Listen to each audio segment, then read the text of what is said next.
Ini kerjaannya Stefan pagi-pagi. Idenya sih nggak apa-apa ya.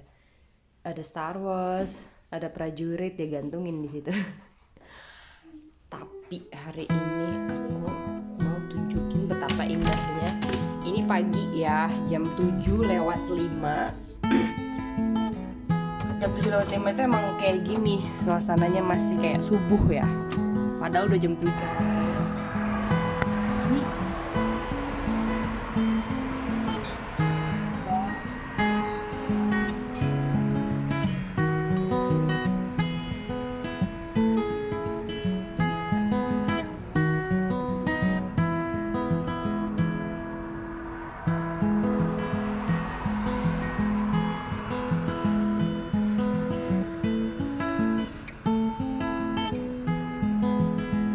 Ini ya paling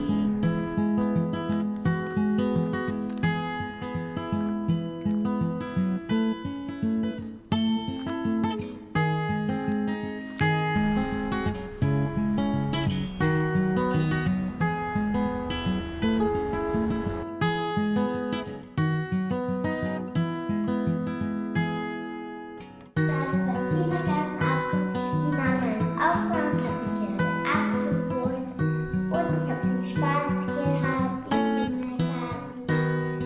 Und jetzt will ich euch noch etwas zeigen. Das habe ich erst gestern gemacht gehabt. Ich weiß es nicht. ya, itu dari Tante Patricia Danke, Papa. aus Nederland. Und wir gehen jetzt heim. Papa. Ya, tah ya. Come, let's go home. Mau pulang ke rumah nih, habis jemput Valerie. Valerie itu udah nggak malu sama kamera, dia malah ngejelasin habis pulang sekolah dapat kado dari Tante Pet kan? Ja. Ya ya. Valerie ngapain? Ich mache jetzt etwas Cooles. Ich mache jetzt ein Armband. Jadi pulang kindergarten, Valerie nggak belum mau makan, tapi mau langsung Salsa sama. buat Taschentücher, keine Salsa. Ja, hast du schon mal Kindergarten gesehen? Schaut mal. unicorn, another unicorn. Kaka. Ice cream oder marshmallow. Ist Kaka. Nah, Und da ist noch Pika. Valerie. Da ist Pika. Und schaut mal. Nice one. Ja. Ja. Da kann man, da ist der Loch, da kann man durchtun. Und schaut, da ist, Oke. da ist ein Kogelas. So sekarang kita buat gelang ya. Kita buat gelangnya, terus Mama mau masak. Das sind die Schnur, das sind die Schnur. Masak yang Schau, cepet. da. Da. Ya. Da. Oh no. Oke Valerie. Kita mulai sekarang ya. Papa. Papa. Nah, teman-teman, ini udah jadi. Kasih lihat Val kalungnya. Hallo Schatz, mal das. Ini kalung, ini gelang. Gelang, kalung. Sama ini tasnya. Tasnya ditempelin juga. Jetzt durch die Tasche. Nah, jadi ada tips yang mau aku kasih. Di sini situasinya adalah sebenarnya untuk YouTuber yang lain, orang Indonesia berbahasa Indonesia, mungkin tinggal juga di luar negeri seperti aku. Aku ada tips supaya kalian tidak goyah. Jangan pernah goyah. Jangan dengerin kata-kata orang. Jangan. Jadi gini, yang modal paling pertama adalah untuk YouTube ini, untuk tidak goyah adalah, itu apa sih? Satu, percaya diri, rasa percaya diri. Rasa percaya diri ini gak gampang sama sekali. It takes me 6 tahun. It takes me 6 tahun untuk akhirnya membuka ini dan untuk menjaga konsistensi. Jadi ketika kita percaya dirinya tinggi, Maaf ya, tadi kepotong, ada paket yang datang. Paket yang ditunggu-tunggu kedatang. Oke. Jadi tips yang pertama adalah tips agar tidak goyah adalah satu, percaya diri. Untuk membuat percaya diri ini makan banyak waktu. Ketika kita percaya diri, nggak ada satupun yang bisa menggoyahkan.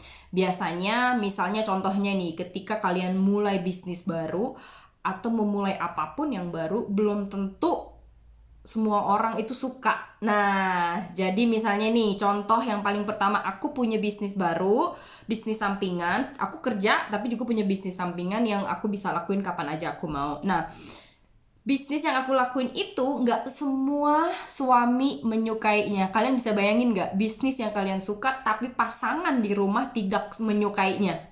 Kebayang nggak, gimana kalian bisa memfighting ini supaya suami ngerti dan ke akunya juga enak gitu. Nah, tapi kalau kalian udah percaya diri, walaupun suami bilang enggak atau pasangan bilang enggak setuju, atau bahkan mungkin sahabat sendiri yang jadinya kayak, buat bisnis baru gue dilupain nih, itu wajar, kayak gitu, itu wajar gitu. Cuman kita harus tetap percaya diri, percaya sama diri kita sendiri, kita bisa ngelakuin itu. Yang namanya kita membuat sesuatu yang baru kayak YouTube misalnya, atau bisnis yang baru, itu tuh nggak segampang begitu. Memang kita harus pelajarin gitu, kitanya harus kuat mental untuk menjaga persahabatannya, untuk menjaga pasangan supaya mengerti. Itu gak gampang. Jadi percaya diri itu harus ditanemin dulu. Ketika kita percaya diri, mau suami, mau teman-teman, mau sahabat, mau komentar jelek, kalian gak akan goyah. Jadi tanamkan percaya dirinya dulu. Yang kedua,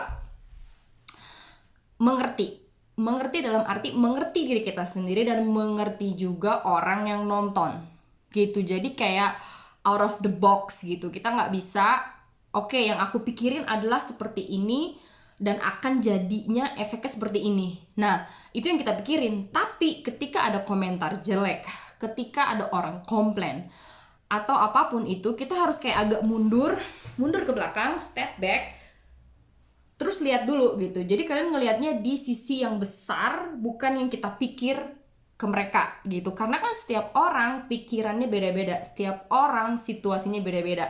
Itu yang susah. Jadi mengerti diri kita sendiri dan mengerti pikiran orang masing-masing gitu. Yang kedua adalah lebih banyak mendengar. Jadi sering-sering mendengar, maksudnya misalnya kalian dengerin motivator terbaik, atau mendengar juga yang namanya yang komplain itu, komplainnya apa sih gitu. Karena komplain atau kritik itu sebenarnya membangun gimana kita melihatnya. Jadi jangan langsung pundungan gitu kan. Jadi lebih baik kita lebih banyak mendengar dibanding banyak komentar, banyak ngobrol gitu. Jadi mendengar itu kita bisa menambah ilmu kita, karena dari mendengar sometimes kita mendengar hal yang baru.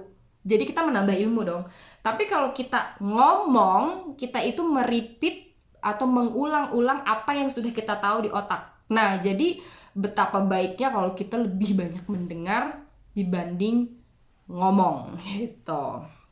Nah, yang paling terakhir adalah mengajarkan. Mengajarkan artinya gini loh, bagaimana kitanya membawa ilmu kita atau menginformasikan informasi kita ini dengan baik. Artinya, kalau misalnya ada orang yang negatif, maksud aku A, maksud dia B. Nah, mengajarkan artinya, oke, dia sebenarnya tujuan aku maksudnya A, tapi kenapa dia ngertinya B ya? Nah, kita di sini pelan-pelan mengajarkan supaya, hey, actually what I mean is A gitu. Jadi kita mengeducate atau mengajarkan, maksudnya itu bukan B, maksudnya A. Jadi kita juga mengajarkan, menyampaikannya dengan baik-baik, dengan rasa mengerti, mendengar, dan kepercayaan diri kita. Itu 4 ini yang aku buat sendiri langsung sekarang, yang aku rasain. Biasanya kalau aku sedikit kayak apa yang mengganjel nih, langsung aku keluarin apa aja sih gitu yang aku pikirin, yang aku pelajarin dari beberapa tahun lalu gitu. Jadi buat yang YouTuber, buat yang mendengar YouTube aku sekarang, Jadi ini sebenarnya in general lah ya, tapi cuma situasinya memang dalam pembuatan YouTube. Jadi jangan goyah, terus bertahan, oke? Nah, jadi jangan lupa di subscribe, itu akan sangat membantu aku naik kontennya ke atas.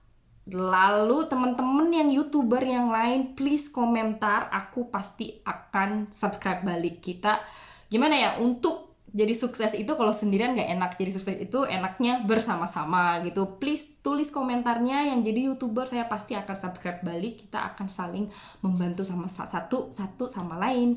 Sampai di sini dulu teman-teman. YouTube yang keempatnya, ditunggu YouTube yang keenam. Kira-kira aku bahas apa ya? Thank you, bye.